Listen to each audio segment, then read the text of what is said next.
Hello readers, welcome back to your channel. So जैसे कि आप जानते हैं, इस चैनल पे हम आपको सिल्वर के और एक्सजी यूएसडी के टारगेट्स देते हैं। तो बात कर लेते हैं पहले एक्सजी यूएसडी के लिए कि क्या रिस्पॉन्स रहा है और क्या हमारे टारगेट्स ने यहाँ पे हमें रिजल्ट दिखाया है।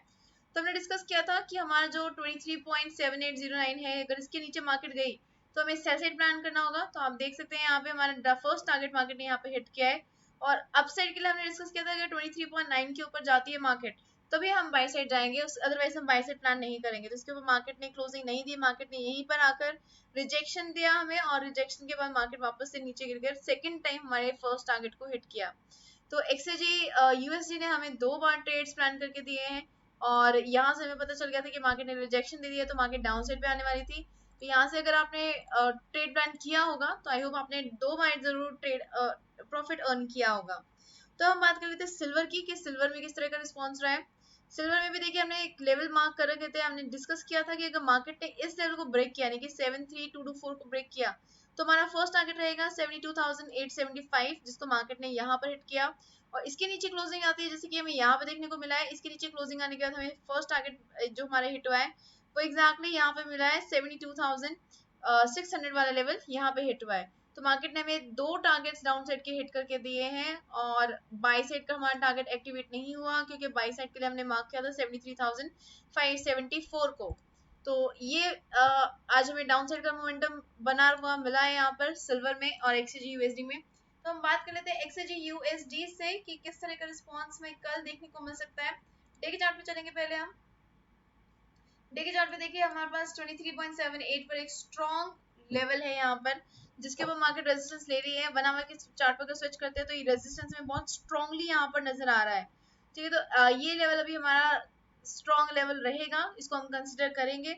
अदरवाइज देखिए मार्केट ने किस तरह से रिस्पॉन्स कर रही है। यहाँ पर मार्केट ने अपसाइड का मोमेंटम लिया, यहाँ से ब्रेक लिया, यहाँ पे एक पीक दिया, छोटा पीक दिया, इक्वल लेंथ पे सेम पीक दिया, और यहाँ पे देखिए मार्केट ने एक तरह का डबल टॉप टाइप पैटर्न बनाया है। एग्जैक्ट डबल टॉप नहीं है, क्योंकि इससे ऊपर भी एक टॉप जा चुका है, तो फिर भी एक डबल टॉप टाइप पैटर्न यहाँ पे बनता हुआ नजर आया है। और मार्केट अभी इस लेवल पर स्ट्रांगली सपोर्ट ले रही है।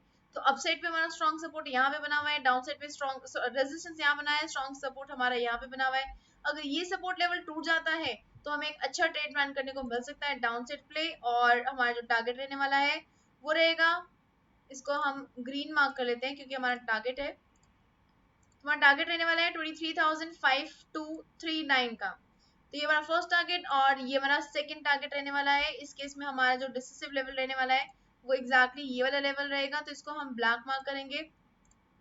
तो 2 लेवल्स है हमारे डाउन साइड के लिए। अगर मार्केट ने 23.63 को ब्रेक किया तभी हम डाउन साइड जाएंगे, अदरवाइज हम डाउन साइड नहीं जाएंगे। ये वाला लेवल जो है ये हमारा बाई साइड के लिए डिसिसिव लेवल होगा।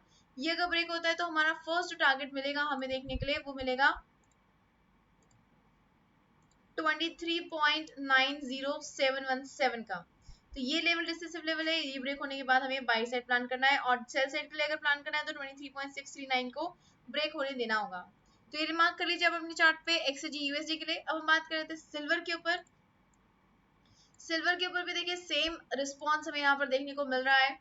मार्केट पहले एक हायर हाई देती आ रही थी, यहाँ से यहाँ पे हायर हाई दिया, हायर लो दिया, हायर हाई दिया, हायर लो दिया, उसके बाद लोअर हाई दिया और लोअर लो दिया, यानी कि यहाँ से हमें मार्केट में कमजोरी आती हुई नजर आ गई है। यहाँ से मार्केट हमें डाउन साइड के लिए इंडिकेट कर रही है, लेकिन इसके लिए भी हमें, अगर हम इंट्राडे बात करें तो हमें अपने कुछ डिसिसिव लेवल्स को फाइंड आउट करना होगा, जो हमें हेल्प करेंगे फाइंड आउट करने में हमारे लेवल्स को।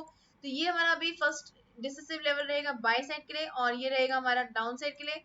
इनको हम ब्लैक मार्क करेंगे। ये लेवल हमारा जो रहेगा ये हमारा टारगेट होने वाला है, और इस लेवल को थोड़ा सा हम इम्प्रूव करके अपसाइड पे रखेंगे, और ये लेवल भी हम अपना ग्रीन मार्क करेंगे। अब आपको एक्सप्लेन करते हैं कि किस तरह से हमें ट्रेड प्लान करना है। देखिए अगर मार्केट ने 72,600 को ब्रेक किया तो 72,364 फर्स्ट टारगेट और 72,035 सेकंड टारगेट रहने वाला है। और अगर मार्केट ने 72,875 को ब्रेक किया तो 73,224 फर्स्ट टारगेट और 73,574 सेकंड टारगेट रहने वाला है। तो इन लेवल्स को आप अपने चार्ट में मार्क कर लीजिए। इसमें जो ग्रीन लेवल्स हैं ये हमारे टारगेट हैं, और जो ब्लैंक लेवल्स हैं वो डिसीजन लेने में हेल्प करेंगे, इनको क्रॉस करती है मार्केट तभी हम बाय और सेल का डिसाइड कर पाएंगे, अदरवाइज हम बाय और सेल डिसाइड नहीं कर पाएंगे। तो ये लेवल्स आप अपने चार्ट में मार्क कर लीजिए। अगर आप फोन पे देख रहे हैं तो जूम इन करके स्क्रीनशॉट क्लिक कर लीजिए। अब हम बात कर लेते हैं कि कुछ इंपॉर्टेंट डाटा कि कौन सा डाटा कल आने वाला है जिसका इम्पैक्ट हमें मार्केट में देखने को मिल सकता है। देखिए कल काफी ही सारा डाटा आने वाला है, तो उसके लिए आप बेटर होगा कि जो डाटा एनालिसिस की हम वीडियो अपलोड करते हैं आप उसको रेफर करें, क्योंकि उसमें बहुत सारा इंपॉर्टेंट डाटा आने वाला है। लेकिन थोड़ा बहुत डाटा जो है वो मैं आपको यहाँ पे बता देती हूँ, क्योंकि अगर मैं यहाँ पे डाटा एनालिसिस की वीडियो बनाने लगी तो ये वीडियो बहुत लेंथी हो जाएगी। तो यहाँ पे ये डाटा हमारे पास है, यूरो का डाटा है, जीबीपी का डाटा है और यूएस डॉलर का डाटा है। इन टाइम फ्रेम्स के अलावा बहुत सारा डाटा है जैसे हम डिस्कस कर चुके हैं। रेफर कीजिए आप डाटा एनालिसिस की वीडियो को। अब यूरो का डाटा है, देखिए यूरो का मैन्युफैक्चरिंग डाटा है, सर्विसेज पीएमआई का डाटा है, यूरो का फिर से जर्मनी का मैन्युफैक्चरिंग पीएमआई का डाटा है, जीबीपी का मैन्युफैक्चरिंग पीएमआई का डाटा है। तो अगर ये जो डाटा है ये बुलिश आता है, स्ट्रॉन्ग आता है, पॉजिटिव आता है कि जो फोरकास्टेड फिगर्स हैं ये आपके प्रीवियस फिगर्स हैं। अगर मान लीजिए यहाँ पर आता है 46.4 आ जाता है यहाँ पर, तो यानी कि ये आपका फोरकास्टेड फिगर से भी ज्यादा बुलिश है, प्रीवियस फिगर से भी ज्यादा बुलिश है। यानी कि इसका मतलब क्या है कि मैन्युफैक्चरिंग सेक्टर बहुत स्ट्रांगली ग्रो कर रहा है। फ्रांस में मैन्युफैक्चरिंग सेक्टर ग्रो कर रहा है। इसका मतलब क्या हुआ, इसका मतलब ये है कि इनकी इकोनॉमी स्ट्रांग हो रही है। अगर इनकी इकोनॉमी स्ट्रांग होगी तो इनकी करेंसी EUR भी स्ट्रांग होगी। तो अगर ये स्ट्रांग हुई तो देखिए EUR USD हमें पता है एक पेयर है, करेंसी पेयर है EUR USD। ठीक है, अगर EUR USD, सॉरी ये USD है, दिस इज USD। अगर यूरो करेंसी बढ़ती है तो यूएस डॉलर गिरेगा। ठीक है, अगर यहाँ पे यूरो करेंसी बढ़ेगी, अगर ये डाटा पॉजिटिव आया तो EUR USD जो है ऊपर की तरफ जाएगा। ठीक है, पॉजिटिव हो जाएगा और इसके अगेंस्ट जो डॉलर है DXY है वो नीचे की तरफ गिरेगा। देखिए ये भी नेगेटिव क्यों होता है, पॉजिटिव क्यों होता है। देखिए EUR यूरोप की करेंसी है, USD यूएस डॉलर की करेंसी है। तो ये लिखते किस तरह से हैं, ये लिखते हैं EUR divided by US dollar. ठीक है, इस तरह से लिखते हैं। न्यूमरेटर में यूरो है डाउन और डिनोमिनेटर में यूएस डॉलर है।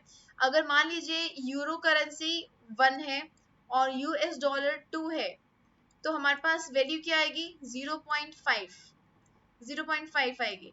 अगर मान लीजिए यूरो करेंसी बढ़ गई, ये आपका यूरो और यूएस डॉलर है, मान लीजिए यूरो करेंसी बढ़कर 2 हो गई और यूएस डॉलर 2 ही है, 2 ही रहा है, तो इस केस में ये पेयर क्या होगा, ये पेयर इंक्रीज हो जाएगा, 0.5 से बढ़कर 1 चला जाएगा।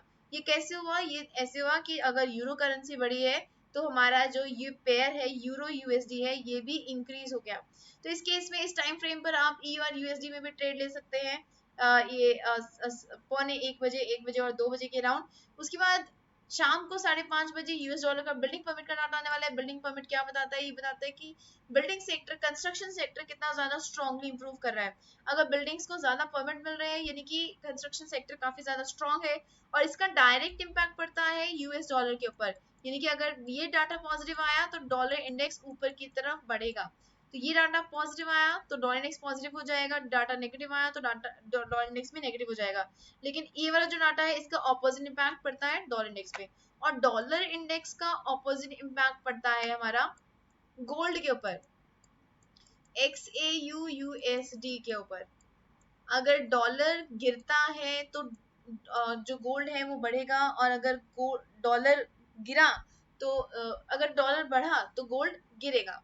ठीक है, ऑपोजिट इम्पैक्ट पड़ता है क्योंकि लोग जो है अगर डॉलर में ज्यादा प्रॉफिट होता है तो डॉलर में इन्वेस्टमेंट करना शुरू कर देते हैं, और अगर डॉलर में नुकसान होना शुरू होता है तो वो यहाँ से पैसा निकाल के गोल्ड में या सिल्वर में इन्वेस्टमेंट करना शुरू कर देते हैं। तो XAUUSD या फिर XAGUSD यानी कि गोल्ड और सिल्वर, तो ये इम्पैक्ट ऑपोजिट पड़ेगा डॉलर इंडेक्स का इन दोनों के ऊपर, XAUUSD और XAGUSD के ऊपर। तो अगर डॉलर नीचे गिरा XAGUSD सिल्वर ऊपर जाएगा, अगर डॉलर ऊपर गया तो सिल्वर नीचे गिरेगा। तो इनको आप नोट करके रख लीजिए टाइम फ्रेम्स को, अदरवाइज आप डाटा एनालिसिस की वीडियो को रेफर कीजिए। सो आई होप आपको ये वीडियो पसंद आई है। अगर आपको ये वीडियो पसंद आए तो जल्दी से लाइक बटन पे क्लिक कर दीजिए, और अगर आपने अभी तक सब्सक्राइब नहीं किया तो जल्दी से सब्सक्राइब भी कर दीजिए ताकि आपको कोई भी मार्केट मूव मिस ना हो। Okay, investors, bye everybody. Take care and keep on earning profits. Good night.